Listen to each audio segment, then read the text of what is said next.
அறம் நாடு பார்வையாளர்களுக்கு வணக்கம். இன்று நம்மோடு இணைந்திருக்கும் சிறப்பு விருந்தினர் அரசியல் விமர்சகர் திரு ரவீந்திரன் துரைசாமி அவர்கள். வணக்கம் சார். வணக்கம் தம்பி. நீங்கள் பேசின ஆடியோ ஒன்று வைரலாக போயிட்டுருக்கு சார். அதில் என்ன சொல்கிறீங்கன்னா, அண்ணாமலை தலைமையேற்று அதிக இடங்களை வாங்குவார், ஆனால் நாங்கள் மோடிக்கிட்டேயும் ரஜினிகிட்டேயும் பேசி ரஜினியை ஒன்றிணைத்து பெரிய வெற்றி கொடுப்போம் அப்படின்ற மாதிரி பேசுகிறீங்க. இந்த பேச்சினுடைய பின்னணி என்ன சார்? அதிமுக பாஜக அணி 2004ஆம் ஆண்டும் 0 ஆயிடுச்சு. 2019ஆம் ஆண்டு ஒரே ஒரு சீட்டு மட்டும் பன்னீர்செல்வம் ரவீந்திரநாத்குமாரை வெற்றி பெற வச்சார். அப்போ இது ஒரு பெரிய பிளாப் அணி, தோல்வி அணி. மீண்டும் தோல்வி அடைஞ்ச அணியிலேயே எடப்பாடி பழனிசாமிக்கு அதிக சீட்டு கொடுத்து ஃபைட் பண்ணால் எடப்பாடி பழனிசாமிக்கு எதிர்ப்போம், பாஜகவுக்கு கிறிஸ்தவ முஸ்லீம் எதிர்ப்போம். அதாவது மத முரண்பாடும் ஜாதி முரண்பாடும் ரெண்டும் சேர்ந்து 2004 2019 மாதிரி ஆகிறதுக்குள்ள வாய்ப்பு தான் இருக்குது. சிலவங்க மோடியை பற்றி எதுவுமே கவலைப்படாமல், மோடி நல்ல அக்கறை இல்லாமல் அவங்க சுய அரிப்பை சொரிஞ்சிக்கிறதுக்கு எவ்வளோ பெரிய ஆளாக இருந்தாலும் சரி, சிலர் தப்பான இதுகளை சொல்லிகிட்டு இருக்கிறாங்க. அது தவறு. நமக்கு 2004 பார்த்துட்டோம், 2019 பார்த்துட்டோம். ரெண்டும் அதிமுகவை மேஜர் பார்ட்னராக வச்சு திமுக காங்கிரஸ் கூட்டணியை மக்களவை தேர்தலில் பார்லிமெண்ட் எலெக்ஷனில் தோக்கடிக்க முடியலை. அப்போ ஸ்ட்ராட்டஜியை மாற்றணும். அப்போ நம்ம என்ன ஸ்ட்ராட்டஜியை மாற்றணும்னு நினைக்கிறோன்னா, இது மேலும் நீங்கள் அதிமுகவும் பலகீனப்பட்டுட்டு பன்னீர்செல்வம் பிரிஞ்சு போனதில் 19 அதிமுகவோட முக்குலத்தோர் ஜெயலலிதா மீது அபிமானம் கொண்ட பிற சமூகங்களும் பன்னீர்செல்வத்தை மையமாக வச்சு அதிமுகவுக்கு எடப்பாடி பழனிசாமிக்கு எதிராக இருக்காங்க. ஆன்டி எடப்பாடி பழனிசாமிங்கிறது ஆன்டி கருணாநிதியோட மோசமாக ஒரு ஆன்டி எடப்பாடி பழனிசாமி. வரலாற்றில் இந்த அளவுக்கு ஒரு தலைவருக்கு நெகட்டிவ் இருக்குமாங்க அளவுக்கு எடப்பாடி பழனிசாமிக்கு நெகட்டிவாக இருக்குது. முன்னெல்லாம் ஆன்டி கருணாநிதி தான் சொல்லுவாங்க. அதையே தூக்கி அடிக்கக்கூடிய அளவுக்கு ஆன்டி எடப்பாடி இன்னைக்கு இருக்குது. அதே வேளையில் ஆதரவு வளையம் இருக்குமான்னு கேட்டால் அதுவும் ரொம்ப குறைஞ்ச தன்மையில் தான் இருக்குது. சப்போஸ் இபிஎஸும் ஓபிஎஸும் ஒன்றா இருந்து ரெட்டையில் ஒரே இலை இபிஎஸ் ஒரே இலை ஓபிஎஸ்ன்னா இது ஒரு பொதுத்தள கட்சிங்கிற பார்வையில் அது ஒரு பொதுவான ஒரு தன்மையோடு இருக்கும். எல்லா ஜாதியும் அதை ஏற்றுக்குவாங்க. கொங்குல எடப்பாடி பழனிசாமிக்கு எதிராக பன்னீர்செல்வத்தை நீக்கினால பிற ஜாதி அதிமுகவினர் மிகப்பெரிய அளவில் எதிராக இருக்கிறாங்க. அப்போ இந்த சூழ்நிலை, இந்த மாற்றங்கள் இதெல்லாம் நம்ம வச்சு பார்க்கும்போது எடப்பாடிக்கு அதிக சீட்டு கொடுத்தா ஒன்றுமே வராது.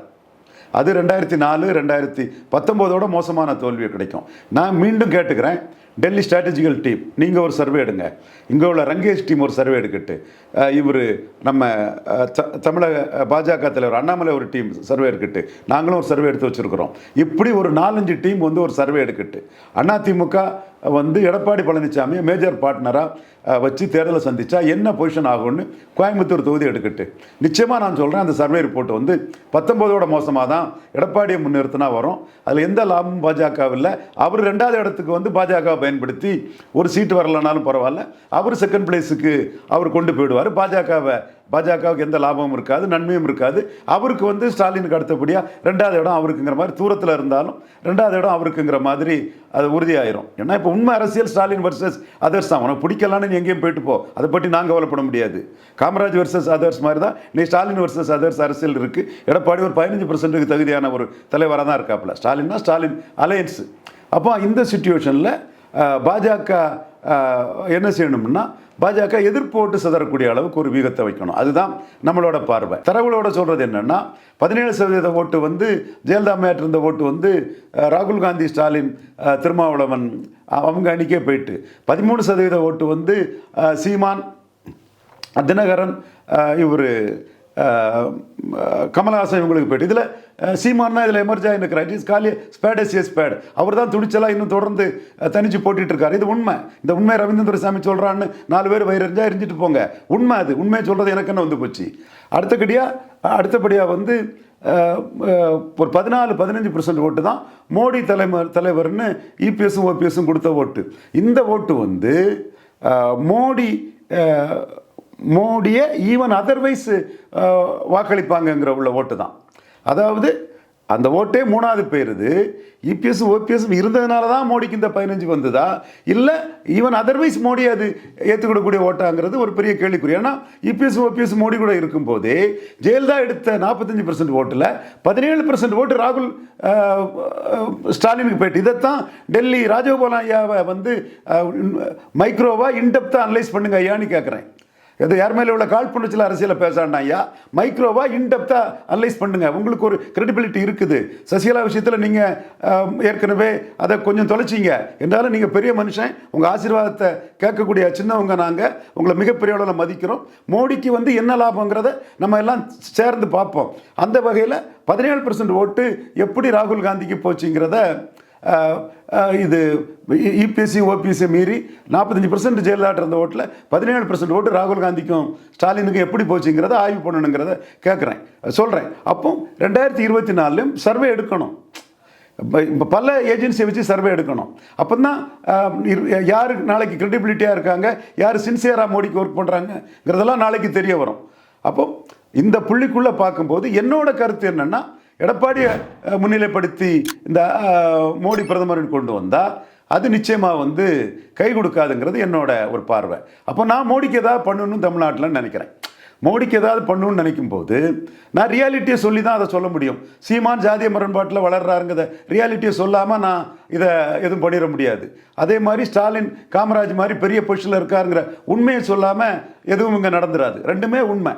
அப்போ இந்த சிச்சுவேஷனுக்குள்ளே மோடிக்கு இங்கே ஏதாவது நன்மை வரணும்னா என்னோட பார்வை என்னென்னா, 2014 ஸ்ட்ராட்டஜி மாதிரி மோடி எதிர்ப்பு பல விதமாக பிரியணும். அப்போ மோடி எதிர்ப்பு பல விதமாக பிரியும்னா மோடியா லேடியான்னு ஜெயலலிதா அம்மையார் கேட்ட மாதிரி ஸ்டாலினே அப்படி கேட்கட்டு. அப்போ ஒரு கட்டத்தில் காங்கிரஸ் அவர் கலத்தி விடுவார் நம்ம எதிர்பார்த்தோம்.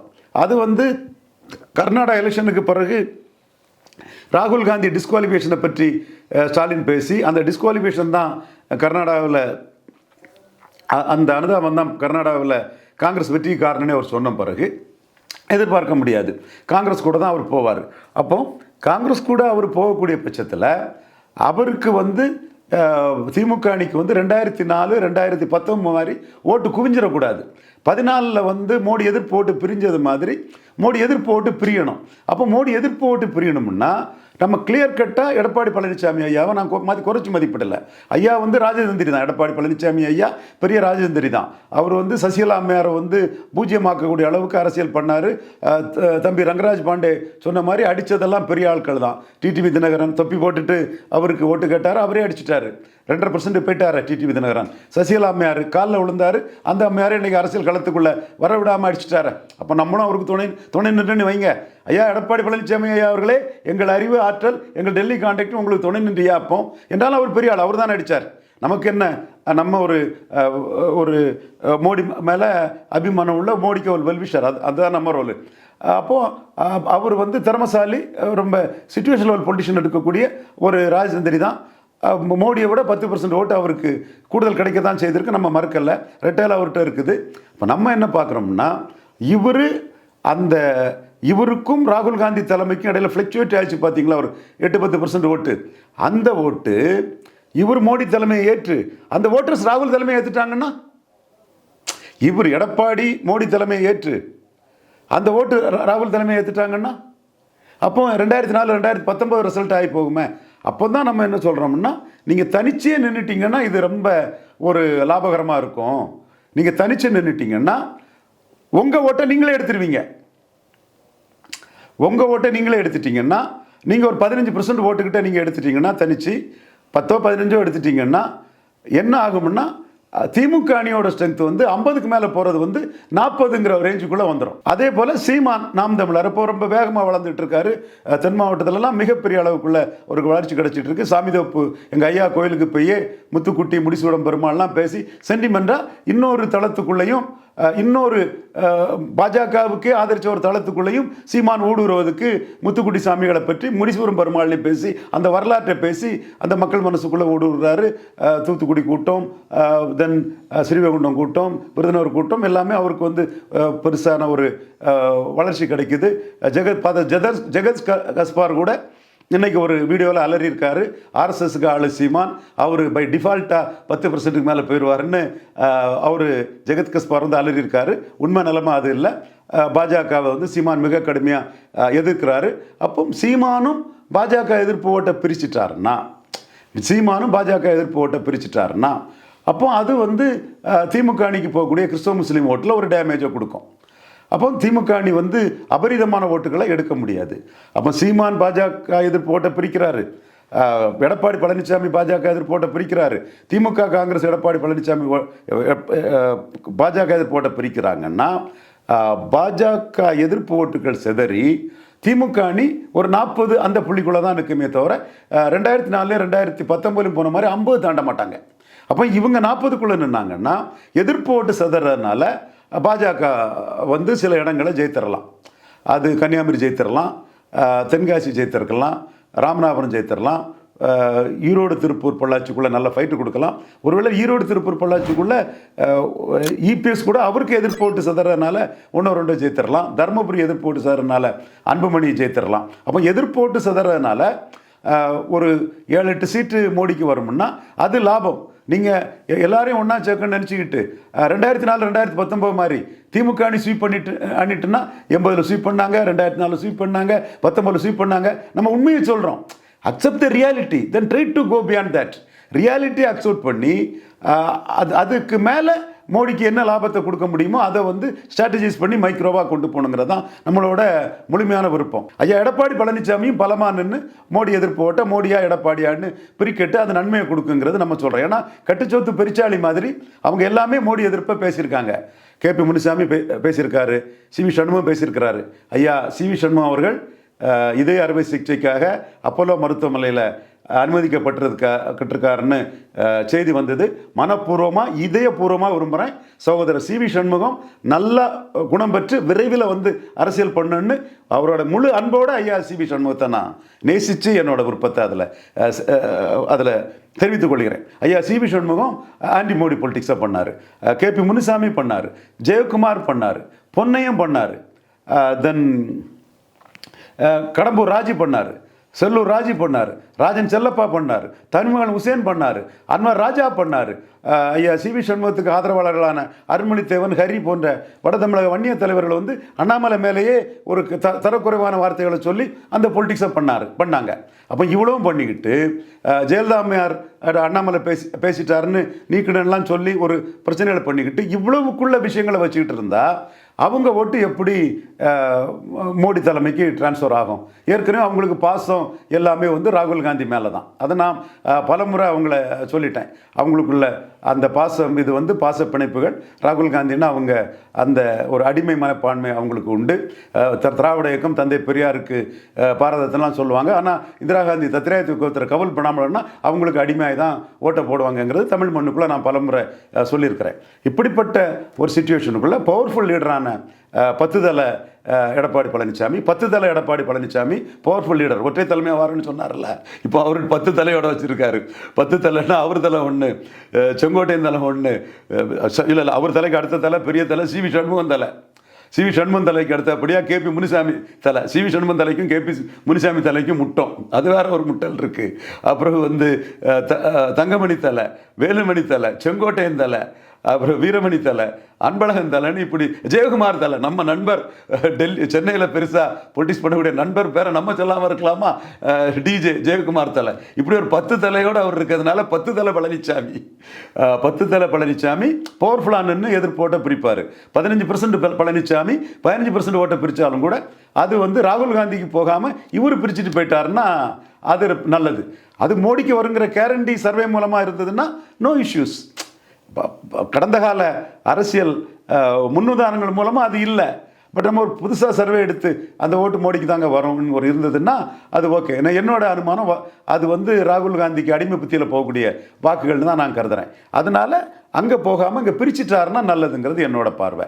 இந்த பார்வைக்குள்ள ஒரு புள்ளியாக இருந்து தான் அப்படி ஒரு செட் ஆகும்போது மோடி பிரதமர், இவர் ஜெயலலிதா அம்மையார் அடையாளம் காட்டப்பட்ட ஓ பன்னீர்செல்வம், அவர் ஒரு கேட்லிஸ்ட் போல்ஸ் அதிமுக வாக்களுக்கு, டிடிவி தினகரன், இப்படி அன்புமணி ராமதாஸ்னு ஒன்று அமைஞ்சதுன்னா அதை அண்ணன் ரஜினிகாந்த் வந்து மோடி சென்ட்ரிக்காக ஒரு ஆதரவு வளர்த்து கொடுத்துட்டாருன்னா அதுக்கு கூடுதல் ஒரு ப்ளஸ் கிடைக்கும். ஒரு கன்சல்டேஷன் அதுக்குள்ளே கொஞ்சம் வரும், லாபம் வரும். ஆதரவுனா பிரச்சாரம் பண்ணணும். ஒரு மீட்டிங் மும்பையில் ஒரு மீட்டிங்னு பண்ணிட்டா வருங்கிறது என்னோட எதிர்பார்ப்பு. அதை நான் வந்து ஆர்டிகுலேட் பண்ணுறேன். அண்ணன் வந்து சஸ்பென்ஸாக தான் இருக்கிறாரு. மற்றபடி அவர் எதுவும் கமிட் பண்ணலை. 2024 வரை அவரை கமிட் பண்ண வைக்கிறதுக்கு அண்ணன் இது நல்லதுண்ணே, நாட்டுக்கு நல்லதுண்ணே, ஒரு நிலையான ஆட்சி, திறமையான பிரதமரை நம்ம சொல்லணும்னே. இப்போ எனக்கும் மோடிக்காக தமிழ்நாட்டில் எதுவும் செய்யணும்னு ஒரு ஆசை இருக்குது. 2004 வாஜ்பாய் மாதிரி 2019 ஒரு சீட்டு மாதிரி போயிடக்கூடாது. Modi will never accept defeat anywhere நம்ம சொல்கிறோம். அப்போ மோடிக்கு இங்கே சீட் கன்வெர்ட் பண்ணி கொடுக்கறதுக்கு ஏதாவது ஒரு வியூகத்தை அமைச்சு எடுத்து நம்ம பண்ணினா தானே அது கரெக்டாக இருக்கும். அல்லது எல்லாத்துக்கும் தானே அவமானம். சீட்டு வரலன்னு சொன்னால் மோடிக்காக இங்கே பேசக்கூடிய, மோடிக்காக இருக்கக்கூடிய எல்லாத்துக்கும் தானே அது அவமானம். இவங்கெல்லாம் பெருசாக பேசுவாங்க, அங்கே வந்து நிற்பாங்க, அது இதுன்னு சொல்லுவாங்க. பட்டு ரிசல்ட்டு நில்லு அப்போ டாக் பேசிக்கிட்டு ரிசல்ட்டில் ஜீரோவாக போகிறது சரியாக இருக்காதுல்ல. அப்போ நானும் மனப்பூர்வமாக மோடிக்கு வந்து என்ன விதமான மைக்ரோ ஸ்ட்ராட்டஜி பண்ணி எப்படி நெகட்டிவ் ஓட் ஸ்பிளிட்டை பண்ணி அப்படி பண்ணணுன்னு பல இதுகளில் பண்ணிகிட்ருக்கேன். நிறைய இதுகளெல்லாம் வெளிப்படையாக சொல்ல முடியாது. சொன்னாலும் இதை வச்சு அதை எதிர்த்தரப்பினர் வந்து அதை பார்த்தியா ரவீந்திரன் துரைசாமி ஆர்எஸ்எஸ்காரன் அது இதுன்னு என்னத்தையும் சொல்லுவாங்க. அது நமக்கு இடம் கொடுக்காண்டா ரொம்ப நுணுக்கமாக சில விஷயங்கள் பண்ணிகிட்ருக்கோம். ஹிடன் பொலிட்டிக்ஸ் நிறைய பண்ணுறோம். அதில் நம்மளோட முக்கியமான இது என்னென்னா எதிர்ப்போட்டு சிதறல் மூலமாக 2014 மாதிரி மோடிக்கு இடம் கிடைக்குங்கிறது தான் நம்மளோட கருத்து. ரஜினி ஆயத்து வர நீங்கள் முயற்சி எடுத்துகிட்டு இருக்கேன்னு சொல்கிறீங்க. ஆனால் இன்னொரு சைடு விஜய் என்ட்ரி கொடுக்குற மாதிரி இருக்குது. இல்லை, விஜய் என்ட்ரு பண்ண மாட்டார். அவர் தான் போஸ்டர் ரெடி. இல்லை அதில் என்ட்ரு பண்ண மாட்டாருங்க. 2024 விஜய் என்ட்ரு பண்ண மாட்டார். அதனால விஜயை பற்றி பேசாண்டான்னு நான் சொல்லிட்டேன். அது 24 பொலிட்டிக்ஸில் விஜய் இல்லை. 2024 மக்களவை பொலிட்டிக்ஸில் விஜய் இல்லை. அவரே பார்த்துட்டார். இப்போ எதுக்கு புறவு பார்க்கலாங்கிற ஒரு வார்த்தையை அவரே சொல்கிறார். இப்போ எதுக்கு புறவு பார்க்கலாங்கிற ஒரு வார்த்தையை அவரே அந்த இடத்துக்குள்ளே சொல்லிட்டாருன்னா அவர் வந்து இதில் என்டர் பண்ணலைன்னு உறுதியாக நம்ம எடுத்துக்கலாம். ஸோ 2024 மையமாக வச்சு விஜய் வரணும், எடப்பாடி பழனிசாமிக்கு 4-5% ஓட்டு குறையணுங்கிற ஆசை எனக்கு இருக்குது. ஏன்னா நான் எடப்பாடி பழனிசாமியை டார்கெட் பண்ணி சொல்லி தான் போகிறேன். 15%க்குள்ள 10 தலை எடப்பாடி பழனிசாமியை 15% எடப்பாடி பழனிசாமி 15 கீழே கொண்டு போயிடணும். அப்படி நான் ஒரு முடிவெடுத்து நான் அவரை மார்ஜினலைஸ் பண்ணணும். சமூக நீதி சூறையாடல் 2 ஜாதி சமூக நீதி சூறையாடல் இருக்குது. வடக்க ஒரு ஜாதி, மேற்க ஒரு ஜாதி சமூக நீதி சூறையாடல் இருக்கும்போது நான் பெனிஃபிஷரி காஸ்டான செங்குந்தர் முதலியார், பறையர், மீனவர் போன்ற கம்யூனிஸ்டுகள், ரெட்டியார் நாயுடு போன்ற ஜாதிகள், அதே மாதிரி இங்கே வந்து ஒக்காலிய கவுடா, குறும்ப கவுடா, அருந்ததியர், நாயுடு, செங்குந்தர் போன்ற ஜாதிகள் இந்த நான் பெனிஃபிஷரி காஸ்ட் ஆஃப் ஏடிஎம்கேன்னு லிஸ்ட் எடுத்து அந்த ஜாதி சங்க தலைவர்கள்ட்ட அதிமுக ஜெயலலிதா காலத்தில் இப்படி இருந்தது, இப்போ இப்படி இருக்குது. ஸோ நீங்கள்லாம் நான் பெனிஃபிஷரி காஸ்ட்டு, நீங்கள் வந்து எடப்பாடி பழனிசாமி கையில் இருக்கிற ரெட்டலையை போடுறதுனால உங்கள் ஜாதிக்கு அரசியல் அதிகாரத்தை காலி பண்ணிவிட்டு உங்கள் தலையிலே நீங்கள் மண்ணெண்ணி போடுற மாதிரி உங்கள் அதிகாரத்தையே நீங்கள் அண்டு பண்ணிக்கிட்டு எடப்பாடி பழனிசாமி தரப்புக்கு அதிகாரத்தை கொண்டு அவங்கக்கிட்ட கொட்டி குவிக்கிறதுக்கு ரெட்டையிலையை நம்பி ரெட்டையிலை மயக்கத்தில் போடுறது உங்களுக்கே நீங்கள் வெட்டி கொடுக்கக்கூடிய குழி. நீங்களே அதிகாரமற்றவர்களாட்டு நாளைக்கு வந்து சமூக அந்தஸ்து உங்களுக்கு குறையக்கூடிய அளவுக்கு நீங்கள் ஆகி போவீங்க. இவங்களுக்கு சமூக அந்தஸ்து கூடும். எடப்பாடி பழனிசாமி வெள்ளாள கவுண்டர்களின் பெருமை அப்படின்னெல்லாம் 4 பேர் பேசக்கூடிய ஆகும். அப்போ நீங்கள்லாம் அவங்க பின்னாடி கைகட்டி நிற்கக்கூடிய ஒரு ஜாதி மாதிரி ஆயிடுவீங்க. ரெட்டலை மயக்கத்தில் உங்கள் ஜாதியை அடிமையாக்கிறாதீங்க அப்படிங்கிற புள்ளிக்குள்ள நான் இவங்கள்ட்ட பெரிய அளவுக்கு பிரச்சாரம் பண்ணிட்டு இருக்கேன். 100% உண்மை. 10 தலை பழனிசாமியை 15%க்குள்ளே வைக்கணும்னு நான் கருதுறேன். அப்படி வரும்போது நடிகர் விஜய் வந்தாலும் அதுக்கு வந்து ஒரு 4-5% கமல்ஹாசன் எடுத்த மாதிரி எடுத்தாருன்னா அது எடப்பாடி பழனிசாமியை பாதிக்கிறது என்னோட கணிப்பு. ஆனால் விஜய் 2024 இல்லைன்னு அவரே சொல்லிட்டாரு. இல்லைன்னு சொல்லும்போது அவரை நம்பி நம்ம பெருசாக நம்ம எதிர்பார்க்காண்டாம். 24 அரசியல் களத்தில் அவர் இல்லை. இதெல்லாம் சும்மா ஜிம்மிக்ஸ் தாங்கிறத நம்ம தெளிவாக சொல்லிக்கலாம். வரணும்னா எப்படி வரணும் தெரியுமா? கேப்டன் விஜயகாந்த் வந்தார் தெரியுமா? அவரும் சொன்னார் மதுரை வீரண்டா மங்கம்மா பேரண்டான்னு சொல்லி தான் வந்தார். அவர் படத்தில் சொல்கிறது மட்டும் இல்லை, அவரே களத்தில் வந்து நின்று சொன்னார்.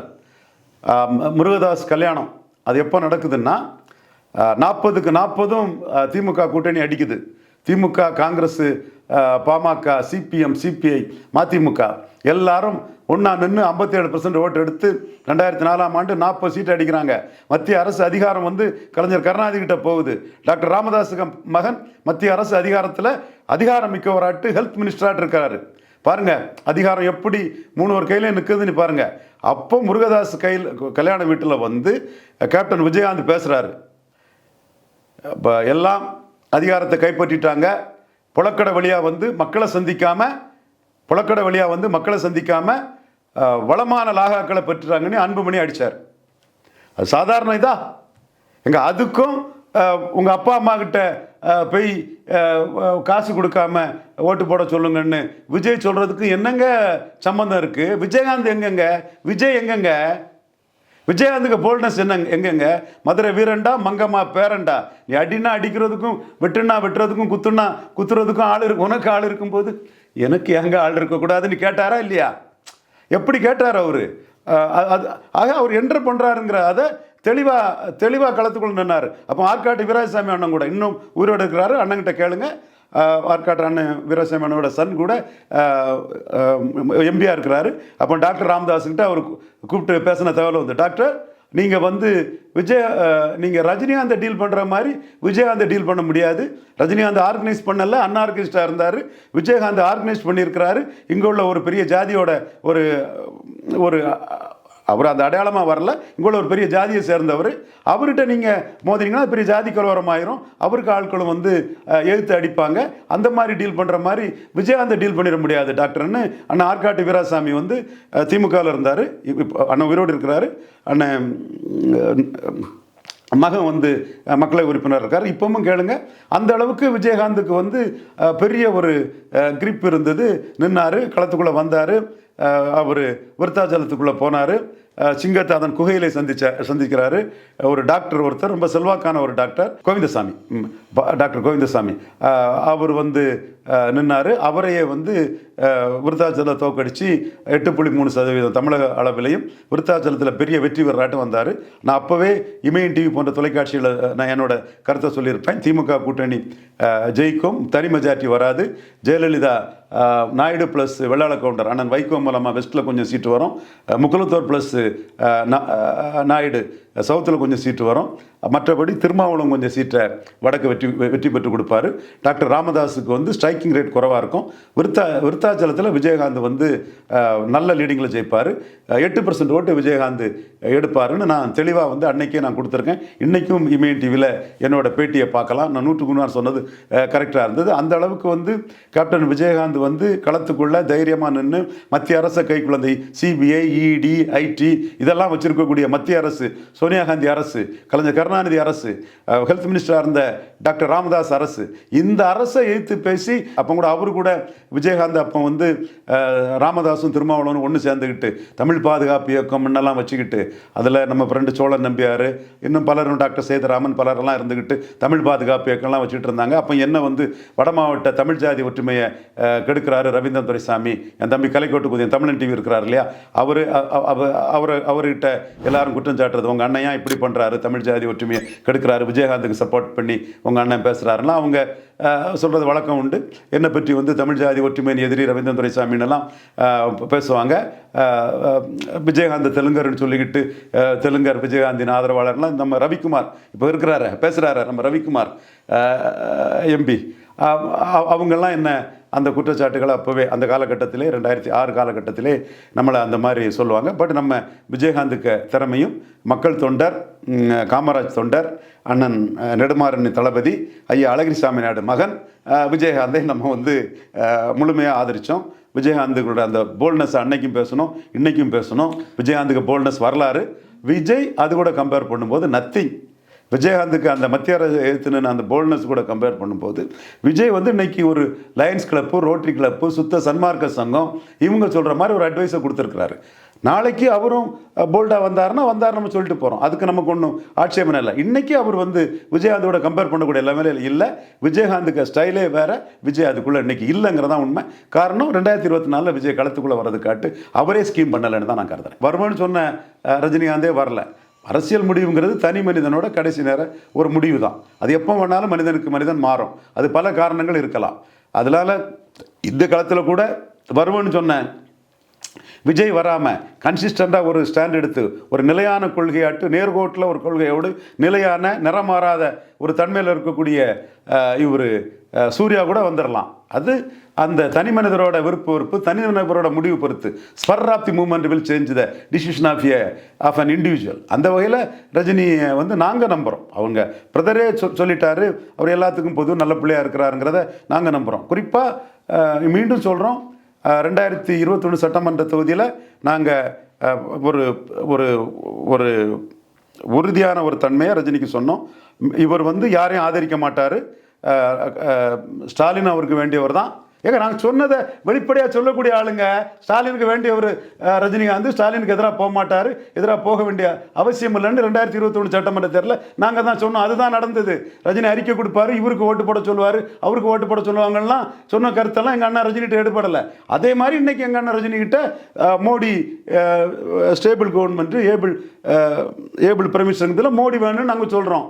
அன்னைக்கு இதே ரவீந்திரன் துரைசாமி தானே எல்லா டிவிலையும் அண்ணன் வந்து ஸ்டாலினுக்கு எதிராக ஒன்றும் சொல்ல மாட்டாருங்கிறத சொன்னோம். உண்மை தானே அது. இன்னைக்கு இருக்க அடிக்கலாம், நாங்கள் அதை மறைக்கலையே. இப்போவும் பலரும் சொல்லுவாங்க ஸ்டாலின் சீஃப் மினிஸ்டர் ஆகிறதுக்கு ரவீந்திரன் துரைசாமி வேலை பார்த்தாங்கிறதெல்லாம் சொல்லுவாங்க. அப்படியெல்லாம் ஒன்றும் இல்லை. ஏர்போர்ட்டில் ஸ்டாலினை பார்த்து நான் பேசிட்டு வந்தேங்கிறத தவிர வேறு எந்த தொடர்பும் அதுக்கு பிறகு 2 வருஷமாக நான் ஸ்டாலினெல்லாம் சந்தித்ததே கிடையாது. இதுதான் உண்மை. பட் ஸ்டாலினை சந்திப்பேன்னு சொன்னால் கூட சந்திப்பேன். அதுக்கு nobody can declare terms to me. நான் அது பார்க்கணும்னா பார்ப்பேன். அதிலெல்லாம் யாரும் என்ன எதுவும் பண்ண முடியாது. இப்போ மோடிக்கு ஒரு பிரைம் மினிஸ்டர் இதுக்கு தமிழ்நாட்டிலேருந்து சீட் கன்வெர்ட் பண்ணதுக்கு எதிர்போட்டு பிரிகிறது தான் கரெக்டாக இருக்கும்னு நான் கருதுறேன். அதில் எங்கள் அண்ணன் ரஜினிகாந்த் வந்து ஆதரிச்சாருன்னா பலமாக இருக்கும்னு நம்புகிறேன். இன்று எங்களுடைய அரங்கத்திற்கு வந்து பல்வேறு தகவலை பகிர்ந்த உடனே ரொம்ப நன்றி சார். நன்றி.